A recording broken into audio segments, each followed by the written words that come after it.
Welcome friends, standard 10 subject English unit 7 Kutch and Devyani. તો નમસ્કાર વિદ્યાર્થી મિત્રો, આજના પાર્ટ 2માં આપનું સ્વાગત છે. Kutch promised to do his best two fulfil his mission. Promise એટલે વચન આપવું, હિઝ બેસ્ટ એટલે પોતાનું સર્વોત્તમ, ફૂલફિલ એટલે પરિપૂર્ણ કરવું, હિઝ મિશન, મિશન એટલે કાર્ય અથવા ધ્યેય અથવા હેતુ. તો કચ્છે પોતાના ધ્યેયને, પોતાના હેતુને પરિપૂર્ણ કરવા પોતાનું સર્વોત્તમ આપવાનું વચન આપ્યું. He took leave of the devs and went to Shukracharya's hermitage. Took leave of, to take leave of એટલે કે ની રજા લેવી, ટુ લીવ ઓફ એટલે ની રજા લીધી, તો તેને દેવોની રજા લીધી. And went to Shukracharya's hermitage. Hermitage એટલે દોસ્તો આશ્રમ. તો કચ્છે દેવોની રજા લીધી અને શુક્રાચાર્યના આશ્રમમાં ગયો. ધ ગ્રેટ સેજ received him with all kindness. Great સેજ એટલે મહાન સંત, રિસીવ એટલે કે સ્વાગત કરવું, વિથ ઓલ કાઇન્ડનેસ, કાઇન્ડનેસ એટલે કે ભાવપૂર્વક. તો મહાન સાધુએ, મહાન સંતે તેમનું ભાવપૂર્વક સ્વાગત કર્યું, કચ્છનું ભાવપૂર્વક સ્વાગત કર્યું. ઓ ગ્રેટ ટીચર, હે મહાન ગુરુ, સેડ કચ્છ, કચ્છે કહ્યું, હે મહાન ગુરુ. I am Kacha, the son of Brihaspati. હું કચ્છ છું, બૃહસ્પતિનો પુત્ર. I want to be your student. Want to be your student એટલે હું તમારો શિષ્ય બનવા માગું છું. I am eager to gain knowledge of Sanjeevani Vidya at your feet. Eager એટલે દોસ્તો આતુર, ગેન એટલે પ્રાપ્ત કરવું અથવા મેળવવું, નોલેજ એટલે જ્ઞાન, ફીટ એટલે પગ. તો તમારા ચરણોમાં બેસીને હું સંજીવની વિદ્યા પ્રાપ્ત કરવા માટે આતુર છું. Are you the son of Brihaspati. Son એટલે પુત્ર. શું તું બૃહસ્પતિનો પુત્ર છે? આસ્કડ શુક્રાચાર્ય. શુક્રાચાર્યએ પૂછ્યું. If so, what can I teach you that your father can't. If so, if so મતલબ જો એમ જ હોય. What can I teach you મતલબ કે હું શું શીખવી શકું, ધેટ યોર ફાધર કાન્ટ, હું શું શીખવી શકું કે જે તમારા પિતા તમને ન શીખવી શકે. એનીવે મતલબ જે હોય તે.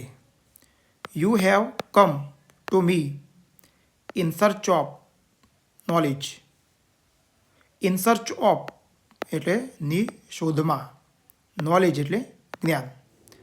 તું અહીં જ્ઞાનની શોધમાં આવ્યો છે. I shall B happy to help you in vote ever way I can. Happy એટલે ખુશ. તો મારાથી બની શકે તે રીતે તને મદદ કરવામાં મને ખુશી થશે, આનંદ થશે. I shall be at your service from now on, said Kacha. તો હવેથી, અત્યારથી જ, નાઉ ઓન એટલે હાલથી જ, સર્વિસ એટલે સેવા, અત્યારથી જ હું આપની સેવામાં હાજર છું, આવું કચ્છે કહ્યું. You need not to do heavy work, any heavy work here. Heavy work એટલે કે ભારે શ્રમ, નીડ એટલે ની જરૂરી હોવી. તો તારે અહીં કોઈ ભારે પરિશ્રમ કરવાની જરૂર નથી, સેડ શુક્રાચાર્ય, આવું શુક્રાચાર્યએ કહ્યું. You can help me in my prayers by bringing flowers from the jungle. Help એટલે મદદ કરવી. માય પ્રેયર્સ, પ્રેયર એટલે પ્રાર્થના. બ્રિંગિંગ એટલે લાવવા. ફ્લાવર્સ એટલે ફૂલો. ફ્રોમ ધ જંગલ એટલે કે જંગલમાંથી. તો તું મને મારી પ્રાર્થનામાં ફૂલો લાવીને, જંગલમાંથી ફૂલો લાવીને મને મદદ કરી શકે છે. You can also bring firewood for my sacrificial fire and you can look after my cows, take them out for grazing and bring them back when they are fed. You can also bring firewood. Bring એટલે દોસ્તો લાવવું. Firewood એટલે કે બળતણ માટેના લાકડા. Wood એટલે લાકડું. સેક્રિફિશિયલ ફાયર એટલે કે યજ્ઞ. લુક આફ્ટર એટલે કે એની સંભાળ રાખવી. કાઉઝ એટલે ગાયો. શું કહે છે? You can also bring firewood for my sacrificial fire. તો તું મારા યજ્ઞ માટે, બળતણ માટે લાકડા લાવી શકે છે. And you can look after my cows, અને તું મારી ગાયોની સંભાળ રાખી શકે છે. Take them out for grazing. Graze એટલે દોસ્તો ચરાવવું, અને તેમને તું ચરાવવા પણ લઈ જઈ શકે છે. And bring them back when they are fed. Feed એટલે ખવડાવવું.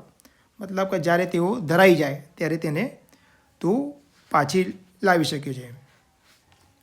આઈ shall try to do everything to your satisfaction said Kacha. Try એટલે પ્રયત્ન કરવો. એવરીથિંગ એટલે બધું જ. સેટિસ્ફેક્શન એટલે સંતોષ. સેડ કચ્છ.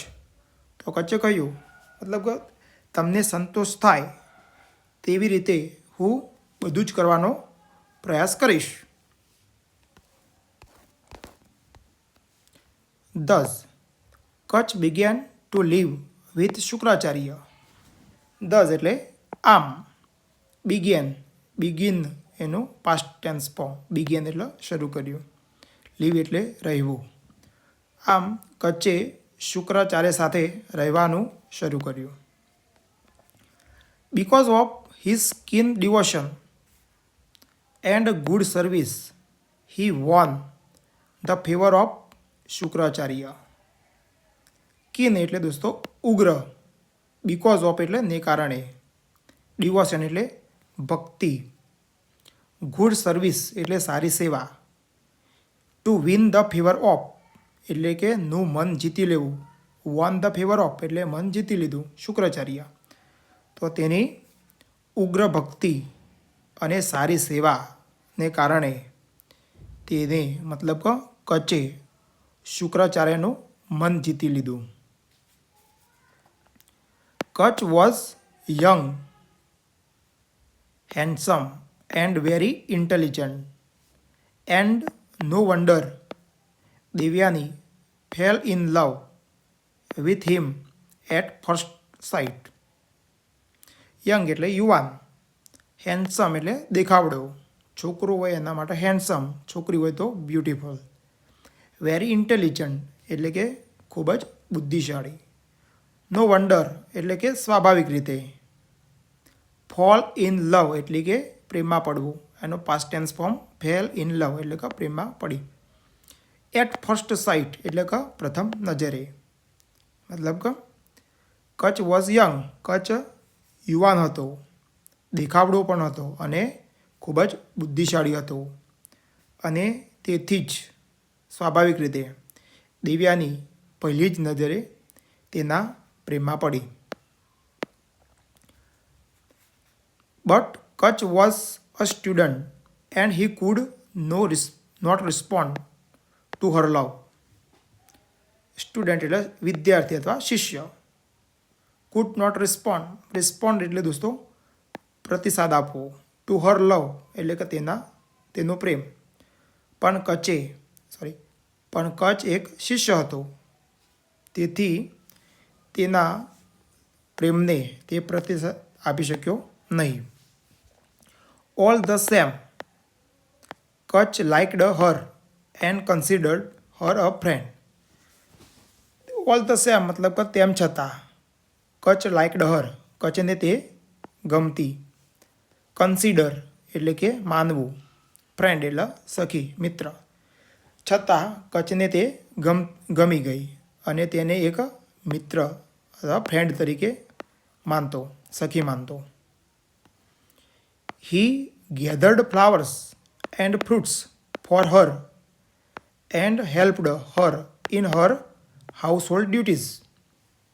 ગેધર એટલે દોસ્તો ભેગું કરવું અથવા એકઠું કરવું. ફ્લાવર્સ એટલે ફૂલો. ફ્રૂટ્સ એટલે ફળો. તો તે દિવ્યાની માટે, કચ દિવ્યાની માટે ફૂલો અને ફળો ભેગા કરતો. And helped in her household duties. Household duties એટલે કે ઘરકામમાં, અને તેના ઘરકામમાં મદદ કરતો. Sometimes they would wander about the jungles and at times they sang and danced together. Wander sometimes એટલે દોસ્તો કોઈક વાર. wander એટલે કે રખડવું, ફરવું. જંગલ્સ એટલે વનમાં. તો કોઈક વાર તેઓ જંગલમાં ફરતા. એન્ડ એટ ટાઈમ્સ અને એ વખતે તેઓ ગાતા. સેંગ એટલે ગાતા અને ડાન્સ ડે એટલે નાચતા. તેઓ એકસાથે ગીતો ગાતા અને નાચતા. In course of time the asuras found out why Kacha was staying with Shukracharya. In course of time મતલબ કે સમય જતા. ફાઇન્ડ આઉટ એટલે શોધી કાઢવો. ફાઉન્ડ આઉટ એટલે શોધી કાઢ્યો, ખબર પડી જવી. Why Kacha was staying with Shukracharya. Stay with એટલે કે ની સાથે રહેવું. તો ઇન કોર્સ ઓફ ટાઈમ એટલે કે સમય જતાં અસુરોને ખબર પડી ગઈ કે કચ શુક્રાચાર્ય સાથે શા માટે રહે છે, શા માટે રહેતો હતો. They did not want the secret of reviving dead people to be known to the devs, and therefore they decided to remove Kach from Shukracharya's hermitage for good. They did not want the secret. Want એટલે ઈચ્છવું. Secret એટલે ગુપ્ત અથવા રહસ્ય. Reviving dead people એટલે કે મૃત્યુમાંથી પાછા લાવવું. To be known to the devs.